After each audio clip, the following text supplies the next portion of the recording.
Hey guys, happy 420. Today we talk about some Biden pardons and when is New York getting retail weed. So surprisingly, for the first time in his entire stay as president, President Biden, has pardoned some people. And he's only actually pardoned 3 people, but he's commuted sentences, basically pardoning 75 other people. And I'm just gonna say pardon for everything just to make it easier. But so all of these pardons are based on non-violent drug offenses. They're all sentences that would have been much less were they enacted now as opposed to when they were enacted. So they're obvious things to do. Every president does it, and a lot of presidents tend to make a big thing out of it, especially at the end of their presidency. They pardon a bunch of people.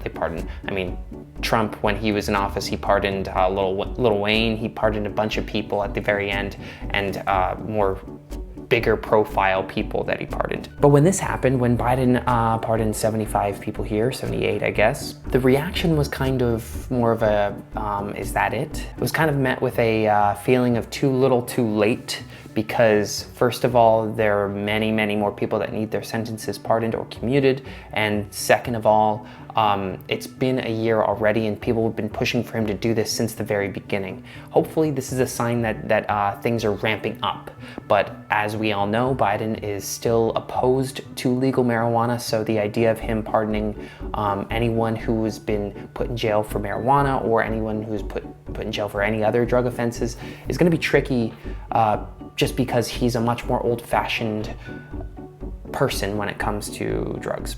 So yes, it's a good thing that he commuted sentences. It's not a great thing that it took this long. Next up are some polls, which I find interesting because they always show that it's always going in the favor of better leniency for drugs. And this poll in particular, it's from a source called Data for Progress, which is a very progressive source. So take it with a slight grain of salt. But the survey they did was over 1,000 people, which is typically a good enough survey to take some kind of truth from. And they have found that a plurality of voters support overdose prevention centers, which would be safe injection sites and the things, which is actually a great thing. And it's showing that people are finally coming around to it.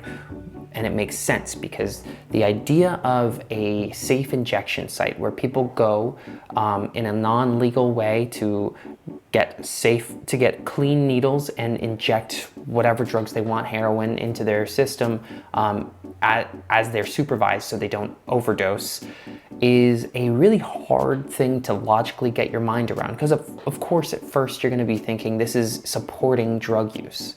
And I think a lot of people just kind of stop there and they're like, that's absurd. This is supporting drug use. We're not going to support this.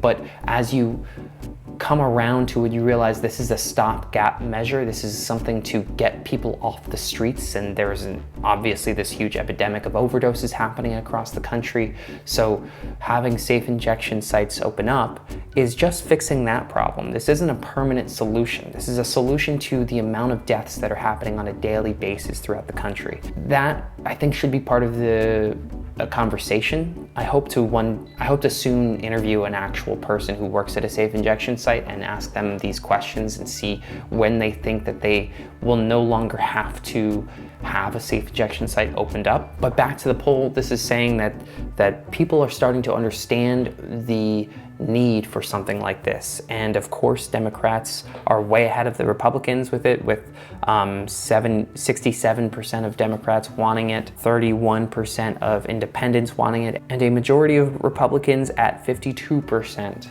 agreeing that there should be some overdose prevention centers. They did a bunch of questions in this survey. One of the other interesting ones is that a majority of Americans believe that drugs should be decriminalized. A small amount of drugs should be decriminalized, which is something that Portugal has, something that Oregon has, but nowhere near across the country. And the fact that a majority of Americans believe this is something that should be taken into factor shows that, you know, maybe in 10 years from now, maybe in 20 years from now, when all of the politicians in the country are younger, we will start seeing this. We'll start seeing a much more lenient way of dealing with drugs, and it will be an extremely different culture at that point. So that's fascinating that we're on the way towards that. And finally, a quick little update in New York.